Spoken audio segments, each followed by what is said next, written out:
Welcome to TCN Talks, an Anatomy of Leadership. We continue our conversation, Is Your Ladder Leaning Against the Wrong Wall? Richard Mobley on leadership and calling. And now, here's Chris Comeaux.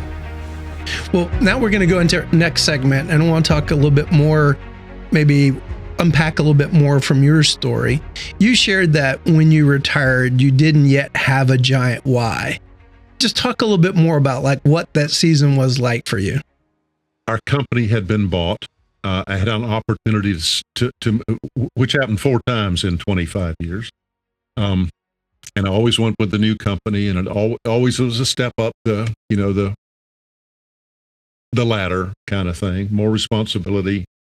And we had that opportunity when we were bought the last time, and they wanted us to make a move.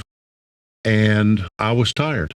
I'd been on a plane for 25 years. I was tired. And so I think it was 52 or 3 at that point in time. Wow. And I said, no. I said, no, we're not moving to that town. A great city in the Midwest where the first time I visited, the river was frozen over. Okay. A beautiful town, great people, great organization. I said no. And I thought I was just going to coast on home. I didn't have a great goal. I didn't have a big why. I was tired. And so fatigue makes cowards of us all. And I was pushing off those decisions. My phone began ringing. It was former customers. It was former clients. Hey, Richard, can you help with? Yes, I can. And so all of a sudden I became a consultant. And so all those terrible jokes that I'd told for years about consultants, okay, you know the one, yep. Those that can do, those that can't consult, and so on. And so I'm that guy now. And we had a great couple of years. And then in 2008, an administration change in Washington put a lot of people into their foxholes. A lot of people, my customers, who were concerned about how healthcare finance was going to be changed, if any. And they went into their foxholes waiting to see what the administration was going to be. And so I was tired already still, and I hung it up. Jackie and I had she'd been watching HGTV and had seen, this great little house get remodeled and fixed up 30 minutes, under budget, on time, no flaws. Okay. And had an itch and wanted to go play house for a while. And so we bought a little house and did the work ourselves and blah, blah, blah. I'm a builder. How much is enough? More. Even without a whole lot of thought. And anyway, over time, that became a couple of dozen rental houses that we managed and did ourselves. And that was the, quote, work that I was doing when Jackie had this conversation with me, because I was frustrated. There's nothing wrong with that work. Mm-hmm. I think all work is honorable, but it wasn't my work. In fact, I had joked about, I'm taking a job away from a good plumber when I go try to do this thing. Okay. I'm going to use that with my wife. I like that one. Yes. Many gifts, right? And so just because you can do a thing doesn't mean you should do a thing. This is delegation that all leaders need to begin to understand. Anyway, the only thing we ever thought about was that stuff right there. And it was because I didn't want to do it because it wasn't fulfilling to me. Spreadsheet was great, but no joy. No joy. Richard, go find a job, blah, blah, blah, blah, blah. And here we are 15 years later, where I am fulfilled and I am providing value and I am joyful in what I am able to do. And I do get to help folks problem solve. Was it like a eureka moment, Richard? Was it more like a great journey of discovery that you kind of uncovered that next stage of the why, the significant why? Yeah, you sound like a CEO. Okay, like, where are we going to be in 10 years? Okay, and you know this. You don't really know where you're going to be in 10 years. You chart a course, but then you're like that sailor who you're not going to go straight across that ocean. You're going to tack and you're going to backtrack. And, we think the line of success is from bottom left to upper right, a straight 45 or maybe 60-degree angle, like straight up. But we all know that the real line of success is a squiggle, up, back, around, down, start over. And I'm very much more the latter. What I've learned, I think the piece of wisdom I've taken away from that is a quote from Dr. Martin Luther King right here in Birmingham, Alabama. You don't have to see the entire staircase in order to take the first step. Okay, so take a step. And that's what Jackie helped me do. Richard, it ain't working. We got to do something different. Okay. And it wasn't a job because I'm unemployable, but it was go find something that makes a difference at a time that it makes a difference with people who want to make a difference. That's so good. And did that answer? Yeah, it does. And it goes back to what you were saying earlier about on the bike, just kind of forward momentum. You'll love this. So I'm working on my second book right now, and, I keep debating. I want the cover to be exactly the line you just said, the squiggly line. The trend hopefully is like this, but the actual journey is more exactly what you did. And so, you may be tipping me the scales because that just feels very profound to because I do think that, with all this high performance and leadership gurus today, I think it creates this facade of, well, then I was just doing it wrong. So if I just follow your tips, your tactics, it's all going to be that perfectly straight line. Right. No. I mean, the best heroes in the history of mankind weren't that way.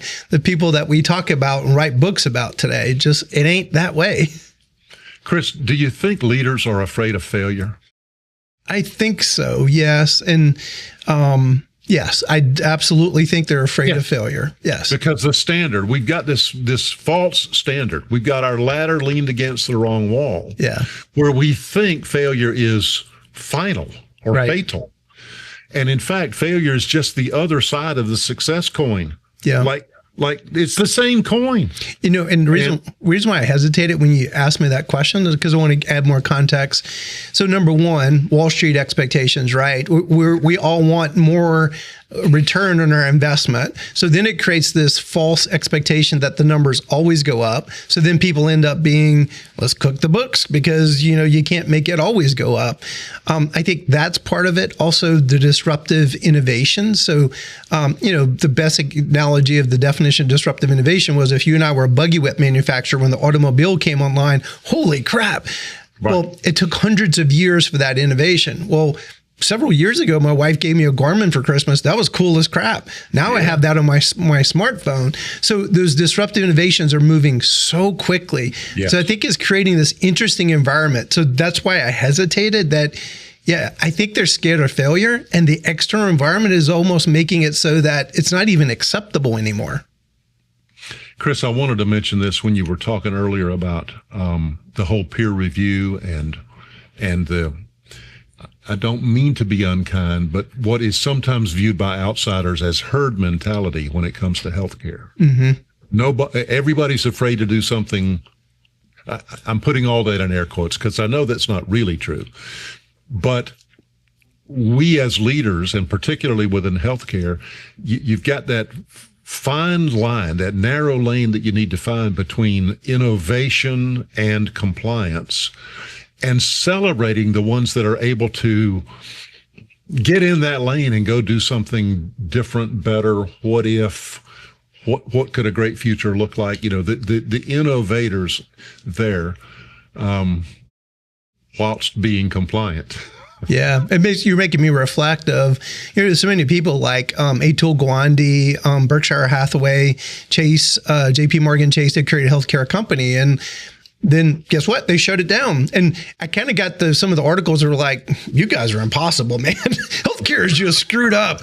You've got Best Buy that had this so all these huge retailers, surely we can do healthcare. And then they're picking up their toys and saying, screw this. It makes me wonder what you're poking on as part of that core reason of why it's been so difficult for people that have been very successful in other innovative places have kind of crashed upon the rocks of healthcare.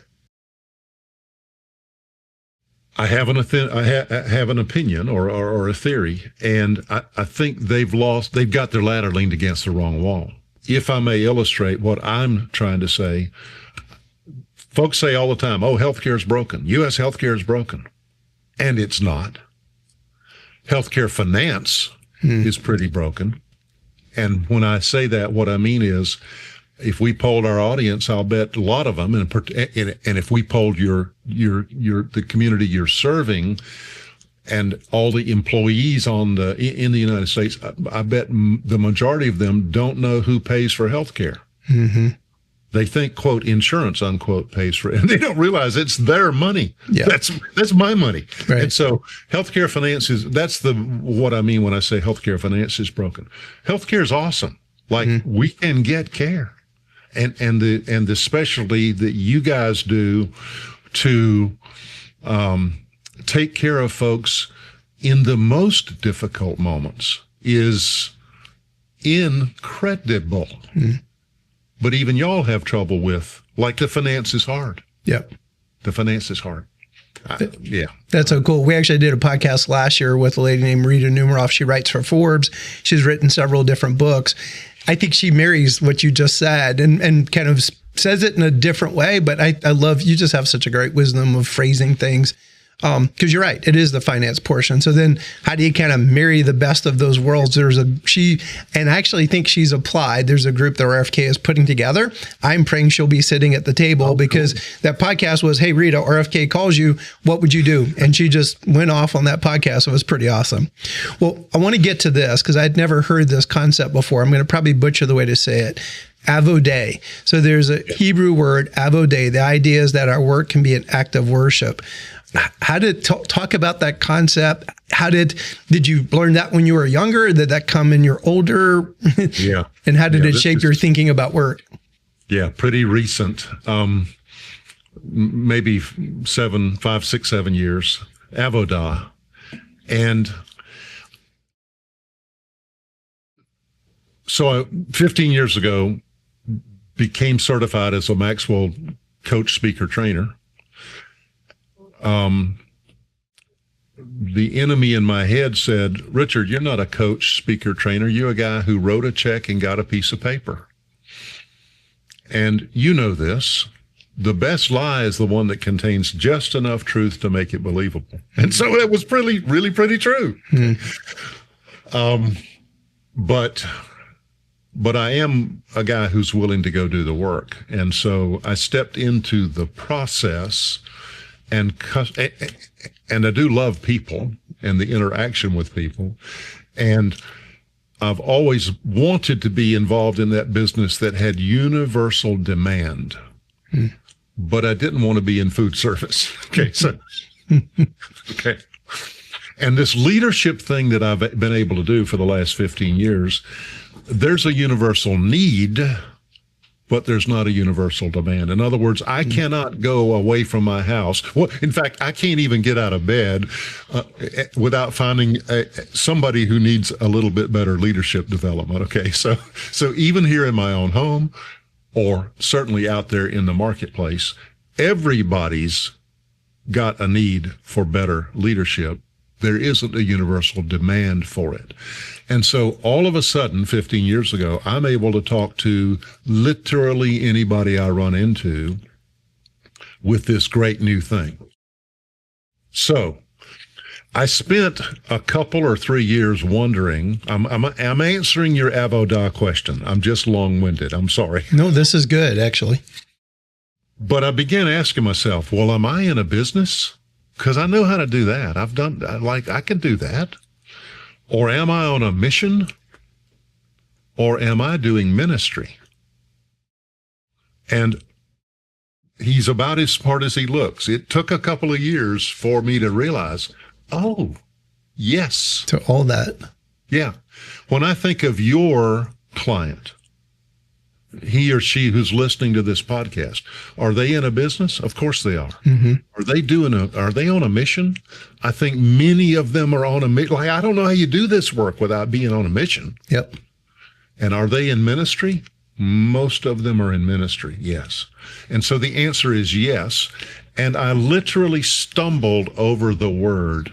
I was looking for a way to distill this long story that I'm telling you, right? How do I distill that down? And God was way ahead of me. In the Old Testament, the word Avodah is used only a few times. And when it is used, it's translated as work or service or worship. And the meaning of the word is, let your work be done as if it were worship. It's work, it's mission, it's ministry. And Avodah is this concept of whatever you do, do it as unto the Lord. Okay. That made a big difference for me. That's you. And I love where you started it because, to say kind of that imposter syndrome was telling you, well, you just wrote a check, but yet, I've always wanted to meet John Maxwell, and maybe one day I will. But in the meantime, if all I get to meet is Richard Mobley, I'm cool, because I feel like, you embody that wisdom of John, that fatherly presence, so that's what I see. And maybe you've lived into it, but I bet if I still met you that first day when you got that certificate, I would probably have still said what I just said. So I think that ministers to me, because, and to our listeners, wherever you're at on that journey, if you can turn that into work as worship, you may feel a bit of a fraud, that imposter syndrome. We did a whole podcast with Maureen Zappala, who's one of the top 2 speakers in the country in imposter syndrome. It's all of us. But the more you live into it, I bet today that feels truer, though, Richard, truer in terms of you're more authentic to, you always deflect my compliments, but my guess is my compliment feels truer to you today than it did a year ago. Well, it has more truth than it did. Okay. There are examples, like I can look back and see. And so you asked me superpower. Well, it's helping somebody with a problem. And there's a catalog now of folks who have been able to do that, and I've been able to step into that. Yeah, thank you.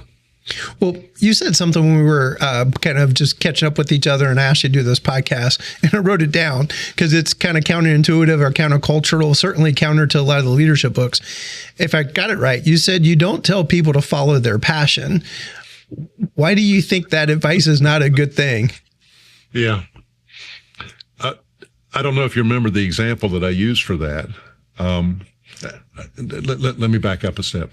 So following your passion, often when I see it out there, when I see people talking about that, it often seems foolish, irrational, spur of the moment, escapist. It often, for me, what I've seen is it often demonstrates an unwillingness to do the work to be successful where you are. If you find yourself in a hole, what should you do? Stop digging, number one. Okay, and so that whole kind of thing. And the way I make that example is, what if Richard Mobley's passion was to be a Kentucky Derby jockey? You're laughing because you know the answer.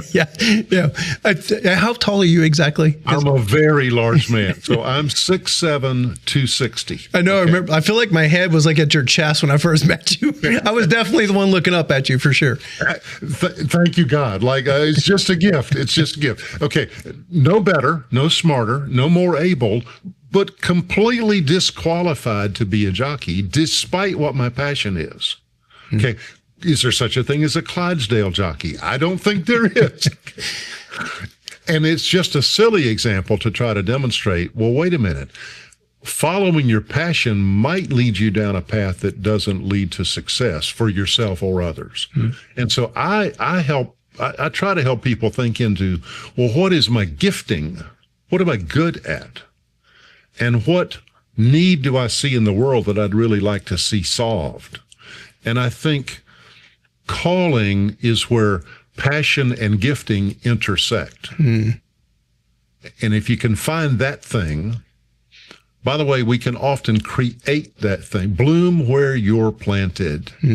Do the work where did Paul write all those awesome letters because he wanted to be in prison? Was that his ideal writing spot?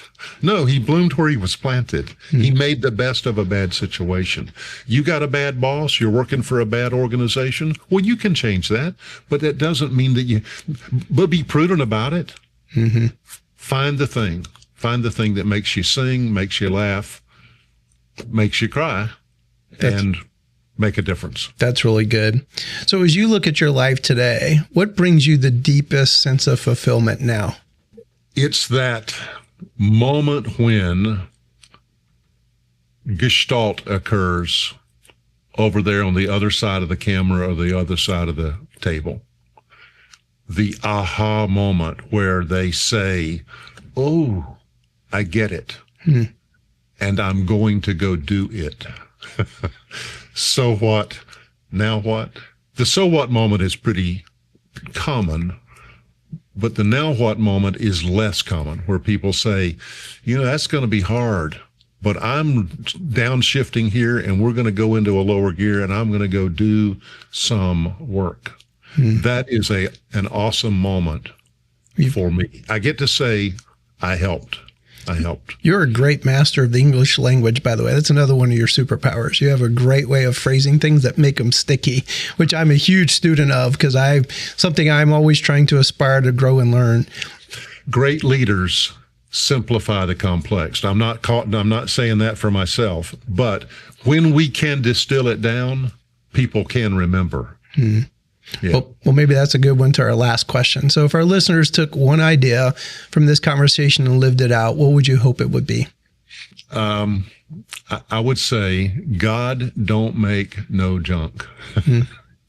And what I mean for you, listener, is find the thing that you were created to do and go do it. There is joy immeasurable in making the right difference. And when you do that, not selfishly, Philippians 2, 3, and 4. Richard, don't look out for your own interest. Look out for the interest of others. And I don't mean paternal, and I don't mean in a better than hierarchical kind of thing, but it is a way to be a helper. When you look at the person that I model most, the one that I most want to be like, that person interacted with people at all levels in a direct, one-on-one, I see you, I hear you, I'm listening to you kind of way. And I think if you can go do that, you will be successful. That's so good. Well, you're a treasure. Thank you for taking the time to do this. I'm looking forward to, I think this is going to probably air in the February, March timeframe. But you and I will be together in April. So that is going to be the highlight of my year, getting to be with you for a whole week at the Elite Leadership Summit this coming year.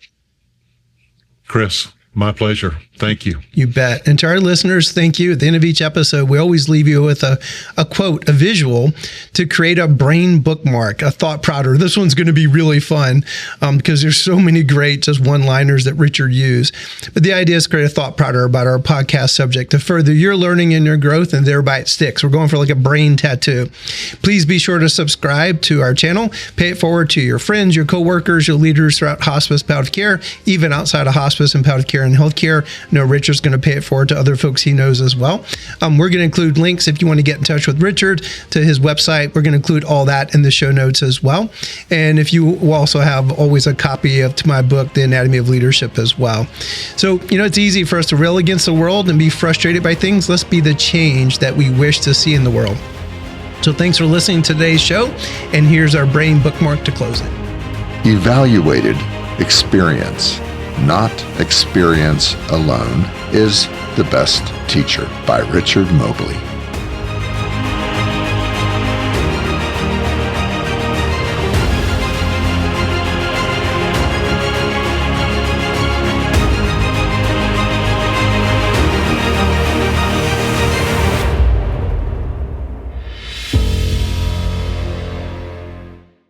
Thank you, USI, for sponsoring this podcast.